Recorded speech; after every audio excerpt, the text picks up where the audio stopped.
Mais où est-ce que je peux bien être? C'est pas possible ça, je suis où exactement là? Surprise, surprise! Bonjour et bienvenue sur ma chaîne YouTube PPWorld. Je suis super heureux de vous proposer le test des écouteurs anti-bruit Apple AirPods Pro deuxième génération. Alors au menu de la vidéo, d'abord un résumé de ce qu'est ce produit, parce qu'il y a déjà eu une vidéo sur la chaîne. J'ai déjà fait une vidéo à New York, en plus à Times Square, qui vous explique ce qu'est le produit. Donc on va revenir, on va le résumer, et après, c'est la grande cavalcade de l'amour. On va aller vers d'autres fonctions. Je vais vous parler un petit peu de l'application, je vais aller un petit peu plus dans la technique, on va parler justement du scan de l'oreille, de tas de choses comme ça, mais de façon tout à fait simple et compréhensible à tous, ça va être que du bonheur. Et après, bien sûr, les essais sur le terrain, à ce moment où je suis parti, et je vais vous dire ce que je pense du son et des réductions de bruit. Et en même temps, pendant que je parlerai, il y aura les mesures de l'ingénieur du son que je vais commenter de façon très simple. Il y aura un comparatif en même temps à l'intérieur. On va bien sûr comparer les AirPods Pro deuxième génération avec les premiers, pour que tout le monde ait bien les... et avec les XM4 pour que tout le monde ait bien les voilà, et après il y aura bien sûr les plus et les moins qui résument ce test mais qui rajoutent des trucs autour et des bonus, parce que franchement cette ville, je vais accélérer, c'est une belle ville pour faire des bonus quand même. Allez, c'est parti, accrochez-vous, il va y avoir vraiment de la houle. On part dans l'univers absolument fantastique et fantasmagorique des écouteurs Apple AirPods Pro deuxième génération. Allez, on y va, hein, let's go. C'est pas me faire écraser moi en plus par des vélos. La piqûre de rappel, alors les AirPods Pro sont nés il y a 3 ans, donc là c'est la deuxième génération, 3 ans justement pour repenser le produit, mais attention, c'est pas uniquement repenser, ils sont pas contentés de dire oui on va vous mettre 2-3 trucs dessus, non mais même pas en rêve, ils ont vraiment tout refait, comme ça, la page blanche. Nouveau haut-parleur à fort débattement, alors les débattements c'est quand la membrane fait ça, hein. C'est pour envoyer voilà, des évents, pour justement libérer la pression acoustique. Il y a également une nouvelle amplification, il y a une nouvelle puce de traitement qui s'appelle la H2, qui est encore plus rapide, plus ci, plus ça, les promesses sont nombreuses, et il y a également un nouveau boîtier, le boîtier cette fois-ci avec une puce 1 à l'intérieur, parce qu'il peut se géolocaliser quelque part et en plus faire des petits bruits quand vous le branchez. Il vous parle maintenant, pas beaucoup quand même, mais il vous parle. Donc à la base, les promesses sont multiples. Apple a dit il y a un meilleur son, et surtout Apple a dit vous allez avoir une réduction de bruit numérique encore plus performante de 40%. Donc ils ont revu la position des micros. Il y a des micros de beamforming pour les appels téléphoniques, donc en même temps une triangulation de votre voix quand vous parlez pour avoir, et si possible dans tous les cas, la meilleure captation audio pour les appels téléphoniques, qui est la grande catastrophe internationale sur ce type de produit, parce que dès qu'il y a du vent, là ça va, hein, il n'y a rien, mais dès qu'il y a du vent, des gens qui parlent, une gare haute, en général on n'entend rien. Mais là, paraît-il, on entend, avec beamforming signé Apple et la puce H2 qui travaille de folie. C'est insane. Parmi les nouveautés, je fais en moonwalk. Parmi les nouveautés Apple, il y a une 4e paire d'embouts. En général, c'est 3 paires hein, pour les fabricants. Là, une 4e paire, donc des embouts XS. C'est vrai qu'on a tous une entrée de conduit auditif très différente. Et je rappelle, et je rappellerai jamais assez, qu'un mauvais embout, mal placé, c'est la catastrophe. Vous entendez mal la qualité audio du produit et vous entendez tout ce qui se passe à l'extérieur en général. Donc la réduction de bruit numérique tombe à l'eau. Il fallait que je la fasse, hein. Je tombe à l'eau, donc choisissez le bon embout. Là vous avez le choix avec 4 embouts différents. Arrivé d'un truc sympa sur cette génération, on peut enfin monter et baisser le volume sonore en touchant la tige. On va mettre fin au suspense des codecs audio, vous le savez, Apple c'est SBC et AAC. Mais tout de suite, maintenant, je tiens à dire un truc, ce qui est important chez Apple à chaque fois, c'est pas de se dire on a du SBC et du AAC, c'est se dire comment est-ce qu'on travaille le codec audio placé dans le Bluetooth, qui est en 5.3. Hein. Donc il travaille très très fort avec un système dont je parle souvent parce qu'il m'a beaucoup plu sur le casque AirPods Max, c'est le Computational Audio. C'est lui qui va réceptionner le signal musical AAC, qui va le travailler, le surtravailler, peut-être l'embellir, je ne sais pas, lui donner plus d'ampleur, plus d'aigu, plus de grave. C'est lui qui va travailler tout ça. Donc le Computational Audio, c'est la façon qu'a Apple de travailler le son numérique. Ça, c'est le secret de la sauce. Arrive maintenant quelque chose d'important chez Apple, comme chez d'autres, hein, l'audio spatial. On en a parlé des dizaines de fois sur la chaîne, vous avez des vidéos de partout. Alors je rappelle rapidement l'audio spatial, c'est par exemple le Dolby Atmos for Music. Vous avez une spatialisation à partir du canal gauche et droit, c'est-à-dire que vous avez le son qui vient de partout, derrière et tout, c'est une véritable merveille. Mais il y a un truc qui est important dans tout ça, je vais mettre là, vous allez voir. Il y a un truc qui est important dans tout ça, c'est que la morphologie humaine, ça compte vachement. C'est-à-dire que ça dépend en effet de la forme du pavillon auditif, ça dépend en effet de la forme du visage pour avoir des résultats qui seraient meilleurs. Et qu'est-ce qu'a fait Apple donc avec les AirPods Pro génération 2? C'est de permettre au travers de iOS 16.0.1 de faire un scan de votre oreille. Là, vous pouvez scanner, vous voyez les images qui apparaissent, vous pouvez scanner l'oreille, comme ça vous donnez des informations à l'application qui dit voilà, alors le monsieur ou la dame, là l'oreille est comme ci, comme ça, le tympan est comme ça. L'application va essayer d'ajuster au mieux justement le son pour que vous ayez la meilleure spatialisation possible. Alors je vous arrête sur un truc, hein. C'est pas du tout nouveau, mais de ouf que c'est pas nouveau, puisque Sony le fait depuis 4 ans.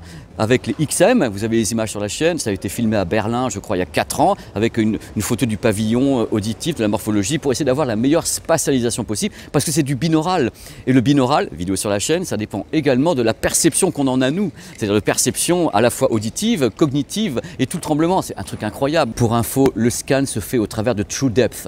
Vous savez, la modélisation 3D, comme ça on sait vraiment, voilà. Tout ceci m'amène à vous parler de tous les réglages possibles autour de iOS avec ce produit, car nous sommes tous différents, il y a une palette de réglages absolument dingue. À commencer par le test des embouts. Donc on peut tester les embouts un par un, vous en avez 4 en plus, et dès que le feu est vert, go, on fonce. On peut gérer les surfaces tactiles, dire ce qu'on veut exactement, puisqu'il y a surface tactile pour le volume, mais il y a également on se pince chez Apple quand on voit le tarif. Non, je ne l'ai pas dit. Donc on se pince pour avoir justement des surfaces tactiles personnalisées. Alors, autre truc important que vous devez savoir, on peut utiliser, comme je le fais maintenant, un seul pod et lui dire le pod t'es tout seul, ça sera de la monophonie pour le son, mais en plus tu peux avoir le pod tout seul plus réduction de bruit numérique ou mode transparent. C'est ce que je fais actuellement, puisque depuis tout à l'heure je parle avec un pod qui est là volontairement et par exemple je suis en mode transparent et dès qu'il y a du vent, hop, le vent est baissé. C'est beau la life, non? Si vous avez les deux pods, vous avez un mode mono ou stéréo, à vous de choisir, et vous avez un truc que j'aime beaucoup et je trouve ça super important, c'est le réglage de la balance audio gauche, droit. Donc une balance, il y a des gens qui n'entendent pas de la même façon, enfin pas avec le même volume, gauche ou droit, on peut donc gérer tout ça.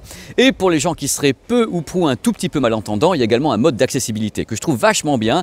Idem sur le test des Samsung Buds 2 Pro, il y a un super mode d'accessibilité qui permet d'avoir une amplification des dialogues. Donc on peut amplifier les dialogues, mais pas que.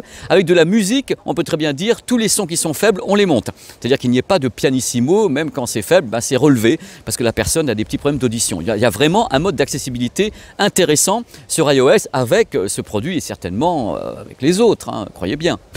Donc le rôle de ce type de produit est tout simple, à la fois assurer une super qualité audio, une super réduction de bruit numérique, la meilleure, sans oublier la qualité des appels téléphoniques dont on entend beaucoup de ce type de produit alors que c'est le plus compliqué en fin de compte. Et en même temps un mode transparent, un excellent mode transparent. Alors l'avantage justement du mode transparent, c'est qu'il permet d'oublier qu'on a le produit. Parce que le but, avouez, c'est ça aussi, c'est qu'il faut que l'électronique, les micros soient capables de nous faire oublier qu'on a le produit sur les oreilles et donc écouter la rue telle qu'elle est. Et c'est là qu'entre en piste justement le mode transparent adaptatif. C'est plutôt marrant parce que l'idée de la transparence, c'est d'avoir le son extérieur. Mais quelquefois, quand il y a du bruit comme ça, un truc de ouf, on est là, oh là là, le mode transparent, je prends les ambulances, je prends les tramways, je prends tout. Et quelquefois, c'est un peu trop fort et ça fait du blast. Donc l'idée du mode transparent adaptatif, c'est que vous avez toujours la transparence, donc vous entendez la rue, les gens autour de vous. Mais s'il y a en effet un tramway, un camion, une ambulance, à ce moment-là, ce son-là est réduit, pour éviter que vous ayez trop de son dans les oreilles, quoi. Voilà, je vais essayer de le dire comme je peux, mon Dieu, j'ai honte. Et une fois que le camion est passé, que l'ambulance est passée, que c'est terminé, eh bien le mode transparent redevient normal. Donc c'est pour ça qu'il est adaptatif et que je vais me faire écraser, c'est merveilleux. Globalement, le mode adaptatif, moi je l'ai essayé sur plusieurs choses, pas uniquement un tramway, mais le bruit du vent. Parce qu'il y a beaucoup de vent aujourd'hui ici, et avec justement les AirPods dans les oreilles, à chaque fois qu'il y avait le bruit du vent qui faisait hop, c'était baissé. Donc c'était assez dingue, donc ça fonctionne. On va parler un peu d'autonomie. L'autonomie des AirPods Pro deuxième génération sans la réduction de bruit numérique, c'est 8 heures. Avec réduction de bruit, c'est 6 heures. Le boîtier tout chargé avec les AirPods dedans et tout, on peut atteindre 30 heures. Alors le mode de recharge du boîtier, alors le boîtier, voilà, le mode de recharge, c'est Lightning. Pour le moment, hein, on ne sait pas ce qui se passera après en 2023, ou bien carrément le MagSafe, ou bien le bloc Apple Watch, ou bien tout simplement avec une charge via iQ. Alors ce boîtier est différent, comme j'ai dit dans l'intro, parce qu'il dispose cette fois-ci d'un haut-parleur qui bip. Il parle, il vous cause, le boîtier n'est plus inerte, il vous dit des choses pour se géolocaliser au travers justement de l'application, au travers d'iOS, puisqu'il y a une puce à l'intérieur. Quand vous le mettez en charge, il fait un bruit également. Enfin bref, il est gentil avec vous. Le précédent était quand même un petit peu passif, là, il est actif, mais avec modération. Hein. En guise de cerise sur le gâteau, sachez que si vous ne voulez pas faire tomber ce produit qui est magnifique, il y a la possibilité d'avoir une dragonne qu'on met ici. Je ne sais pas si vous voyez, voilà, la dragonne, vous la mettez là. Par contre, cette dragonne Apple vous coûtera la baguette la bagatelle de 14,99 €. Moi, je me dis que quand même, avec l'augmentation de tarifs, ils auraient pu la donner avec. C'est quand même plus utile que la chiffonnette, mais le tarif, ça reste un peu... Voilà, vous le savez, c'est bien. C'est hollywoodien. C'est hollywoodien. On pète bien là comme ça sur les canaux d'Amsterdam pour parler de la qualité audio des AirPods Pro seconde génération. Donc pendant que je vais parler, je vais vous dire un petit peu ce que j'ai vécu pendant quelques jours avec le produit. Vous allez avoir en même temps les mesures de l'ingénieur du son avec les courbes et autres. Tout est commenté, tout est fait de façon accessible. N'ayez pas peur. Don't be afraid of the mesure. C'est extrêmement simple. Alors pour débuter, il fallait que je vous dise un truc quand même parce qu'on est là pour parler ensemble. J'avais adoré la première mouture. Vous le savez, il y a le test sur la chaîne, ça pop-up ici également. J'avais adoré le premier produit avec vraiment du grave, avec un beau médium, donc les voix très claires, avec un bel aigu. Je crois que c'était un produit extrêmement réussi. Et bien là, c'est extrêmement réussi. Level up, c'est-à-dire que les mecs... Cupertino, ils ont dit bon il marche bien notre truc, on va essayer de faire encore un petit peu mieux. Alors le mieux c'est quoi? C'est rendre le produit encore plus flatteur. Ça veut dire quoi plus flatteur? Qu'est-ce que vous aimez? Je vous ai fait le coup sur les Samsung. Qu'est-ce que vous aimez? Du grave? Tiens, il y en a. Regardez, le grave, il est là, on le voit sur les courbes, il est bien mis en avant, il est ferme, c'est un grave qui n'est pas ronflant, qui est pas redondant.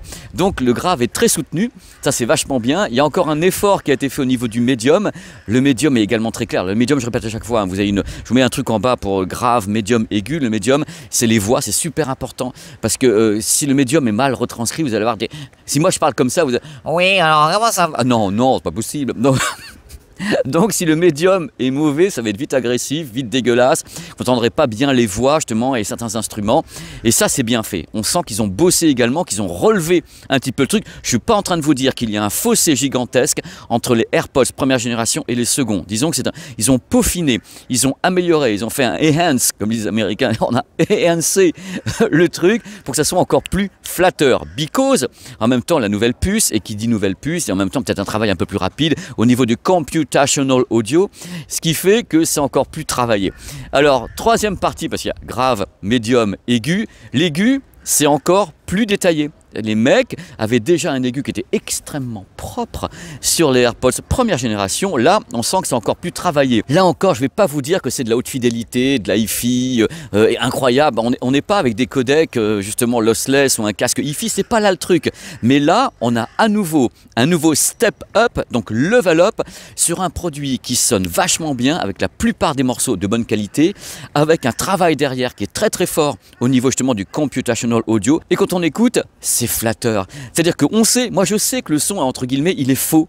Il est faux parce qu'on sent bien tout de suite que le grave est mis un petit peu en avant, le médium, ils ont donc poussé un peu sur les voix pour qu'en même temps, quand il y a des choristes, vous savez, quelquefois ils avaient des choristes avec les voix des choristes sur les côtés en stéréo comme ça. C'est encore plus large, c'est encore plus présent parce que la stéréo est justement très très large. Donc on a une belle scène sonore avec une présence des voix et on a cet aigu qui donne une fidélité totale à l'ensemble. Donc fatalement, tu es là, tu écoutes, tu dis oh bah oui, voilà, c'est vachement bien, c'est agréable, c'est un son qui est pas fatigant, qui est pas agressif. Donc si vous aimez ce type de produit, donc des true wireless, si vous aimez le son qui a du dynamisme, qui a du peps comme ça, qui pop, avec un bon grave généreux, avec une belle scène sonore, là c'est très stéréo, très large, avec des voix très présentes, et en même temps une belle dynamique et un aigu fin, bah là c'est les vôtres, hein, ceux-là, hein, ils sont excellents. Là, dans quelques instants, vous allez me voir justement dans les rues d'Amsterdam, en train d'écouter un morceau extrêmement compliqué.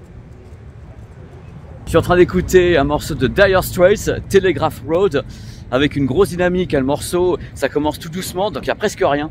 Et après ça monte, ça monte, ça monte. Et c'est compliqué, et là, hallucinant.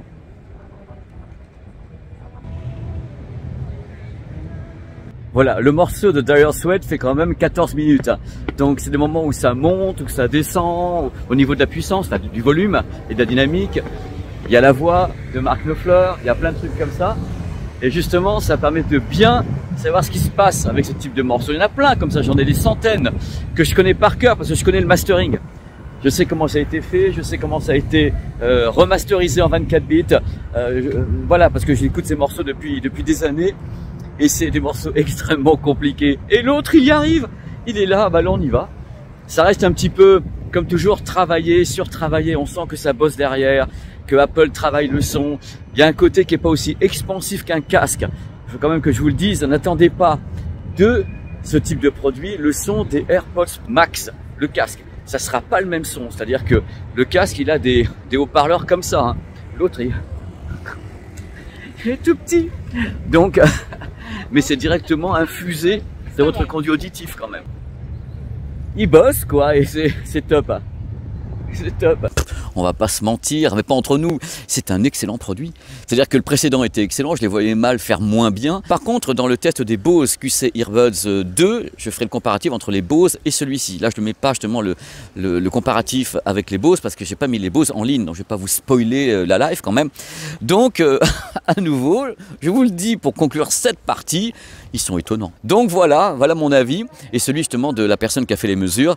Et dans quelques instants, je vais vous parler un petit peu de la réduction de bruit numérique parce que là, c'est c'est un peu étonnant quand même. Bon, j'espère que vous avez apprécié le décor. J'ai pas pu bouger parce que si je bouge avec le produit dans la main, donc les AirPods Pro 2, c'est sûr que ça finit là-dedans. Donc je les avais pas là. Et je me connais aussi. Bon, allez, on va se balader. Et maintenant, je vais vous parler un petit peu de la réduction de bruit numérique. Il y a beaucoup à dire.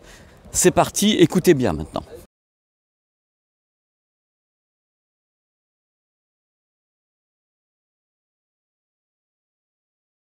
Voilà, je viens de vous résumer la réduction de bruit numérique sur les AirPods Pro deuxième génération. Merci et au revoir, c'est la fin de cette vidéo.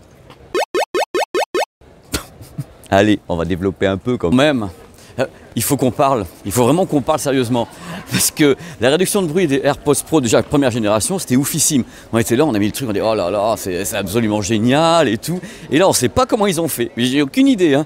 Avec la deuxième génération, ils ont encore poussé le truc plus fort, plus haut, on a une réduction de bruit absolument dingue. Je dis bien dingue, moi j'emploie le mot impressionnant. Regardez les courbes actuellement à l'écran de l'ingé son qui a lui-même marqué impressionnant. Ce qui est impressionnant avec Apple, dans le cas présent comme avec les AirPods Max, donc le casque, ce qui est impressionnant c'est qu'ils ont réussi à réduire, non pas annuler, parce qu'on ne peut pas annuler, à réduire la plupart des fréquences. En général, j'explique toujours dans les vidéos que la plupart des systèmes arrivent à s'en sortir mieux, tiens, sur le grave, s'en sortent mieux sur l'aigu, sur les voix, sur le médium. Mais là, non, ce qui est fou, là, c'est que la plupart des fréquences sont encore mieux réduites sur la deuxième génération que sur la première. Donc, ils ont fait un step-up, notamment dans les basses fréquences qui sont compliquées. Vous allez voir dans quelques instants sur un bateau. Vous savez très bien que les bateaux, en plus, vous avez une sorte de ronronnement comme ça.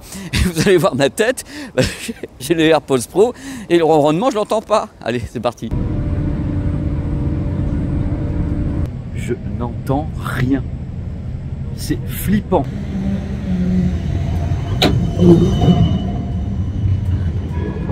J'entends rien. J'entends même pas un bruit de rail, de moteur, rien. Ah la flip. La flip. Je me balade là. Je sais qu'il y a des voitures, il y a des gens qui parlent. J'ai les tramways qui passent, ça fait un ronronnement. Je n'entends rien, je suis sourd. J'entends quand même le bruit du vent, c'est-à-dire qu'il n'est pas complètement réduit. C'est très compliqué, le vent c'est presque impossible à faire. Mais il est vachement réduit, quoi. Le silence est total. Il y a des gens là, ils sont en train de parler hein, et tout, ils sont en train de prendre des photos, je ne les entends absolument pas. Je m'attendais à un choc, mais c'est un choc quand même à la réduction de bruit numérique, c'est silence et dehors. Hein. Donc, vous voyez mes réactions parce que c'est vraiment impressionnant.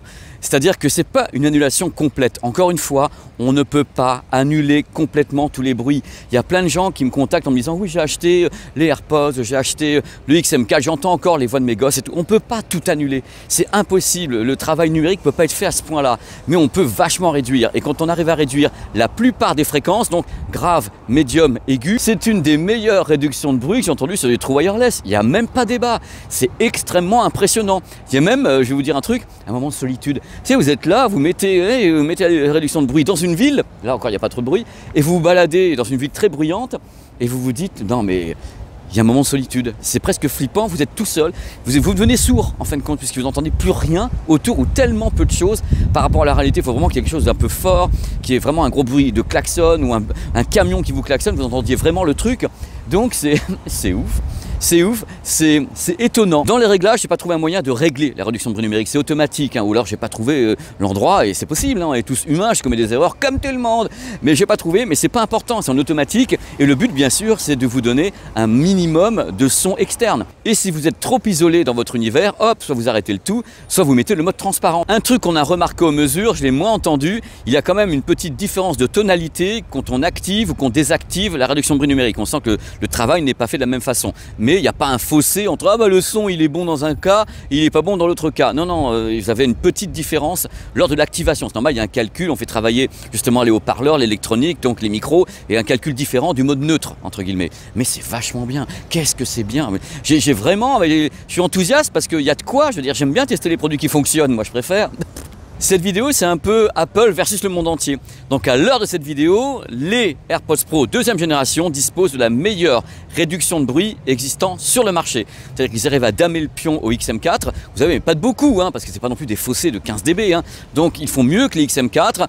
Les Bose QC Earbuds 2, ça sera dans la vidéo de Bose, mais si ça se trouve, en plus il met une tannée, j'en sais rien du tout. Mais pour le moment, au moment de cette vidéo, par rapport à ce qu'il y a comme vidéo test sur la chaîne, c'est le meilleur. Il n'y a pas mieux que ces True Wireless là. Et voici maintenant la séquence des plus et des moins, cette séquence durant laquelle je fais des caresses ou bien je distribue des paires de claques. Tout simplement une des meilleures qualités audio disponibles sur des écouteurs True Wireless. La meilleure réduction de bruit actuellement disponible dans le marché des écouteurs True Wireless. Le nombre de réglages possibles dans l'application iOS, on peut vraiment gérer tous les paramètres, les mettre en automatique, les déconnecter, gérer les pods un par un, à deux et tout, c'est assez fou. Écouteurs et boîtiers IPX4 résistent à la transpiration et l'humidité, ainsi qu'à un peu de pluie, mais pas non plus... Pas la flotte, Le mode transparent adaptatif fonctionne vachement bien. C'est assez impressionnant, même avec le bruit du vent. Je me baladais ici, donc il y avait du vent, et quand le vent devenait un peu fort, hop, ça baissait le bruit du vent. C'est beau, Il y a 4 paires d'embouts dans la boîte, et si vous choisissez le bon embout, croyez-moi, le confort est vraiment fabuleux. Le petit boîtier avec la puce qui permet de la géolocalisation, et le boîtier fait du bruit en même temps quand vous commencez à le charger, il fait bip, il se localise, il fait bip, il vit, il est à côté de vous, quand vous n'êtes pas là, vous lui manquez, il vous cherche. Et cerise sur le gâteau, excellent kit main libre. Le son est vraiment pas mal, apparemment si ça souffle un peu trop, parce qu'il y a beaucoup de vent aujourd'hui à Amsterdam, ou bien il y a trop de bruit, bon c'est un peu plus compliqué, mais le kit main libre est bon. Un bon travail sur l'accessibilité, avec notamment un mode qui amplifie les conversations, le réglage gauche-droit, utiliser un pods tout seul et tout, mais c'est vraiment bien fait pour les gens qui auraient des problèmes auditifs. Un excellent rendu du mode Spatial Audio, vous savez, le son comme le Dolby Atmos for Music et autres, c'est très large, c'est très propre, parce que tout simplement le son de base est meilleur. Donc on a quelque chose de plus large encore, c'est très bien fait. La Dragon qui est vendue 14,99 €, ça devrait être filé avec ça. En plus le produit est monté en prix, maintenant c'est 299 €. Comparé à certains de ses concurrents, la charge est lente. On a toujours le port Lightning, ça c'est pour la bonne bouche. Alors en toute sincérité, le scan de l'oreille, moi je l'ai fait 15 fois et même avec Sony aussi, ça change pas grand chose. On a essayé comme ça de voir un peu les différences que ça pouvait justement engendrer. J'avoue que je cherche encore, mais si ça se trouve ça marche avec vous. Bon, on va être très franc sur quelque chose de particulier. Si vous avez Android, bon, c'est peut-être pas trop la peine quand même, parce que c'est vraiment un produit qui est fait pour l'écosystème iOS, avec le Spatial Audio, avec Siri et autres. C'est vraiment fait pour. Vous allez avoir des fonctions en moins sur Android. Et à vous de voir. L'autonomie est bonne, mais c'est pas non plus exceptionnel. Il y a des produits qui vont un peu plus loin, mais déjà 6 heures c'est bien. Je vous le dis parce que c'est normal sur ma chaîne. Les codecs audio sont limités au SBC et AAC, des codecs basiques, compressifs et autres. Mais derrière, justement, il y a un tel cerveau avec Apple, donc le Computational Audio, que le son, en effet, il arrive, oh là là, et puis il est travaillé, il est éhancé, si je puis dire, il est emphasé pour que le résultat soit super flatteur, séduisant et tout. Tout est dans le cerveau. Voilà, c'est la fin de cette vidéo. J'ai été extrêmement heureux de la tourner, de tester le produit. Ça m'a fait super plaisir de faire cette vidéo, en plus à Amsterdam. Je voulais faire un truc qui vous balade un petit peu la tête, qui vous emmène ailleurs. Et n'hésitez pas à commenter, parce que encore une fois, ce qui est important, c'est l'échange sur cette chaîne, c'est pouvoir débattre et autres. Le produit, quand même, on l'a eu pendant des jours et des jours et des jours, il a été mesuré pendant des jours et des jours et des jours, et le résultat est sans appel sur le produit, en disant que c'est quand même un truc de folie. Apple a fait un level up, mais attention, dans le level up, je reviens là-dessus, ne pensez pas que parce que vous avez les AirPods première génération, vous devez vous jeter sur ceci. Vous n'allez pas avoir un fossé. Par contre, c'est vrai, la réduction de bruit est meilleure et le son est encore plus travaillé, c'est encore plus percutant, encore plus flatteur, encore plus rentre dedans, et ça c'est agréable. Globalement, c'est un produit qui est vraiment actuel, qui cadre vraiment avec ce dont les gens ont envie. Ce type de son, ils en ont envie, ce type d'annulation de bruit, ils en ont envie. Ça répond parfaitement au cahier des charges du public, de vous. Vous voulez ça. Et ça se passe bien. Ça se passe très bien. Voilà, n'hésitez pas. N'hésitez pas à vous balader sur la chaîne. Il y a des reportages, des tests, des billets d'humeur, des avant-premières. Là, je suis à Amsterdam pour un reportage autour de l'audio 360 degrés de Sony, avec interview d'ingénieurs, de techniciens et tout, c'est de la folie. Maintenant, mon challenge... Ça fait peur. Maintenant, mon challenge, c'est d'essayer de mettre en ligne le plus rapidement possible. le test des Bose QC AirBuds 2, qui est le concurrent direct, même au niveau du tarif, du modèle Apple. Et dans ce test, il y aura également un comparatif avec les modèles Samsung Buds 2 Pro. Bref, on va essayer de faire au maximum pour que vous ayez les cartes en main pour acheter le produit qui vous convient le mieux dans les mois et années à venir. On va dire que j'ai de l'espoir que ça n'évolue pas d'ici là. Mais bien sûr que ça va évoluer, qu'il y aura plein d'autres produits qui vont se pointer. N'oubliez pas que les fabricants sont là pour vous faire dépenser de l'argent. Et moi, non, pas moi. Moi, je relate ce qu'ils font après, parce que vous voulez. Les mecs, je ne peux pas m'en sortir de ça de toute façon. C'est une phrase, je savais très bien que j'allais pas m'en tirer comme ça. Je vous fais des gros bisous depuis Amsterdam et je vous dis à très très vite sur la chaîne. Voilà, je vais essayer de monter rapidement les prochaines vidéos alors que je repars normalement demain matin à Munich en plus. Allez, bisous. Merci d'être là, hein. C'est super cool, je suis super content. Ciao. C'est tellement satisfaisant. N'empêche, vous avez vu Amsterdam en décor de vidéo, c'est ouf, hein. Tout est vraiment photogénique à fond, un petit peu comme c'est beau, on dirait Honfleur. Le mec, Normand Forever. C'est tellement satisfaisant. Amsterdam, il y a du vélo, hein. Le truc, c'est qu'en effet, il y en a partout. Alors, le truc qui est marrant également ici, c'est qu'il faut faire vraiment attention aux vélos. Ils sont réellement prioritaires. C'est pas une vision, c'est pas une vue de l'esprit, parce qu'ici, le vélo, c'est une religion, hein, c'est sacré. Regardez un petit peu, quand on arrive près de la gare, vous avez ce parterre de vélos de tous les côtés, hein, et partout. De toute façon, la bœuf, c'est de la folie. T'en ramasses plus avec le nez qu'avec une pelle. Oui, dans les bonus, là. Hein. Donc, le bateau que je prends est ici. Et c'est la gare maritime d'Amsterdam qui est là. Et mon hôtel, je vais essayer de bouger pas trop vite. Mais puis, si, tiens, voilà, il est là. Ça, c'est l'hôtel qui s'appelle le Sir, S-I-R, qui est une merveille. Et donc, je vais prendre le suivant. Et c'est dans le suivant que je vais faire l'essai de, justement, de la réduction de bruit des AirPods Pro, même si en effet le produit a déjà été mesuré par l'ingénieur du son. Je sais déjà quelles sont ses caractéristiques, mais mon but aujourd'hui, dans les bonus, hein, donc je vous dis les choses, mon but c'est d'essayer justement d'avoir plusieurs configurations. Donc le truc quand on est sur un bateau comme ça, c'est qu'il y a un ronronnement de ouf, quoi. Je veux dire, le moteur, et pour moi, l'idée c'est de vous montrer que peut-être avec les AirPods Pro génération 2, bah, le moteur, tu l'entends pas. Donc dans la vidéo que vous venez de voir, vous avez eu mes impressions concernant en effet ce qu'on entend ou pas avec les AirPods Pro quand on est dans ce type de transport en commun. Voilà, c'est plutôt mignon. J'ai une journée de folie parce que je m'attendais pas à ça. Là, il fait 20 degrés à Amsterdam. J'avais tout pris, hein. J'avais pris la doudoune et tout. Et là c'est bon. On va pouvoir faire des belles images. Et là, je suis vendredi matin. J'ai donc 2 jours de tournage un peu partout parce que j'ai déjà le texte dans ma tête.